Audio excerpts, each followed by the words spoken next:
Kanhangad സൗത്തിൽ tanker lorry അപകടം.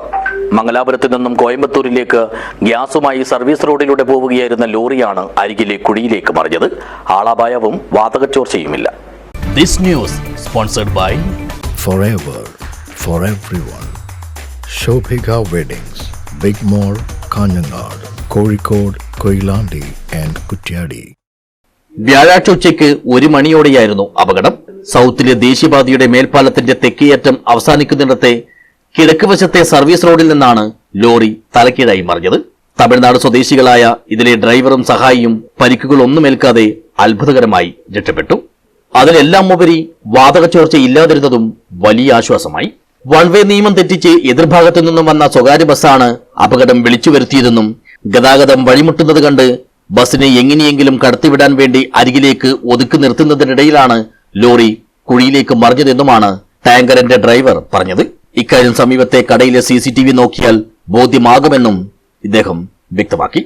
വിവരമറിഞ്ഞയുടൻ hostel inspector P. Ajith കുമാറിന്റെ നേതൃത്വത്തിലുള്ള പോലീസ് സംഘവും സ്റ്റേഷൻ ഓഫീസർ ആദർശ് അശോകന്റെ നേതൃത്വത്തിലുള്ള കാഞ്ഞങ്ങട്ടെ അഗ്നിരക്ഷാ സേനാംഗങ്ങളും സ്ഥലത്തെത്തി ഗ്യാസ് ചോർച്ചയും മറ്റ് അനിഷ്ട സംഭവങ്ങളും ഭീഷണികളും ഇല്ലെന്നും ഉറപ്പുവരുത്തി. അതേസമയം വാഹനം വെള്ളിയാഴ്ച മാത്രമേ നീക്കം ചെയ്യുകയുള്ളൂ. ഈയൊരു പശ്ചാത്തലത്തിൽ RDOയും തഹസിൽദാറും ഉൾപ്പെടെയുള്ള ഉന്നത ഉദ്യോഗസ്ഥർ സ്ഥലത്തെത്തി പരിസരവാസികൾക്ക് ആവശ്യമായ മാർഗനിർദ്ദേശങ്ങൾ നൽകി. ആ ടാങ്കർ ലോറി ഉയർത്തുന്നതിന് വേണ്ടി കുറെ കാര്യങ്ങൾ നമ്മുടെ നാട്ടിലായാലും നമ്മളെല്ലാവരും ഉദ്യോഗസ്ഥരും അടക്കമുള്ള എല്ലാവരും ചെയ്യേണ്ടതായിട്ടുണ്ട്. ആ ടാങ്കർ ലോറിയിൽ നിറയെ LPG ഗ്യാസാണ്.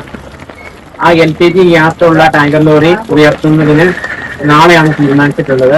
ഇന്ന് രാത്രി വൈകിയതിനാലും ഇവിടെ ഉയർത്തുന്നത് മാപ്പിള കലാശയിലാണ് ഉയർത്താൻ തീരുമാനിച്ചിട്ടുള്ളത്. അപ്പൊ അവരത് ഉയർത്തുന്നതിന് കൊണ്ടുവരുന്ന ഉപകരണം വളപട്ടണം ഭാഗത്തു നിന്നാണ് കൊണ്ടുവരേണ്ടത്. അത് സമയമെടുക്കുന്നതിനാലും അത് രാത്രി വൈകിയാണ് എത്തുന്നതിനാലും കാലാവസ്ഥ പ്രതികൂലമായതിനാലും നമ്മൾ ഈ ഉപകരണം നാളെ രാവിലെയോടെ ഉദ്ദേശിക്കും. അതിനുശേഷം ബഹുമാനപ്പെട്ട ജില്ലാ കളക്ടറുടെ നിർദ്ദേശാനുസരണം ഇത് ഉയർത്തുന്ന ജോലി കൃത്യം 9 മണിക്ക് ആരംഭിക്കും. ആ 9 മണിക്ക് ആരംഭിക്കുന്ന സമയത്ത് ഈ പ്രദേശത്ത് യാതൊരുവിധ ട്രാഫിക്കും ഉണ്ടായിരിക്കുന്നതല്ല. ഇവിടെ ട്രാഫിക് നിയന്ത്രണം ഉണ്ടാകും. അതുപോലെ തന്നെ ഈ 1 കിലോമീറ്റർ ചുറ്റളവില് യാതൊരുവിധ അഗ്നി ഉപയോഗിക്കുന്ന ഒരു കാര്യങ്ങളും ചെയ്യാൻ പാടില്ലെന്ന നിർദ്ദേശമുള്ളതിനാൽ ഇവിടെയെല്ലാം വീടാന്തരം കയറി നമ്മുടെ മുനിസിപ്പൽ കൗൺസിലർമാരും നമ്മുടെ മുൻ ജനപ്രതിനിധികളും അടക്കമുള്ളവരെല്ലാം റവന്യൂ ജീവനക്കാരും പോലീസും വീടാന്തരം കയറി അവരെ ശ്രദ്ധയിൽപ്പെടുത്തും. അതിനിടെ അധികൃതർ മുൻകരുതൽ നടപടികൾ എന്ന നിലയിൽ ഈ മേഖലയിൽ ചില നിയന്ത്രണങ്ങളും ഏർപ്പെടുത്തി. ജൂലൈ 25 വെള്ളിയാഴ്ച കോവൽ സ്റ്റോറിന്റെ 1 കിലോമീറ്റർ പരിധിയിൽ, അതായത് കാഞ്ഞങ്ങാട് സൗത്ത് മുതൽ ഐങ്ങോത്ത് വരെയുള്ള കാഞ്ഞങ്ങാട് നഗരസഭാ പരിധിയിലെ 18, 19, 26 വാർഡുകളിൽ പ്രാദേശിക അവധി നൽകി. സ്കൂളുകൾക്കും അംഗനവാടികൾക്കും കടകൾക്കും മറ്റ് സ്ഥാപനങ്ങൾക്കുമെല്ലാം അവധി ബാധകമാണ്.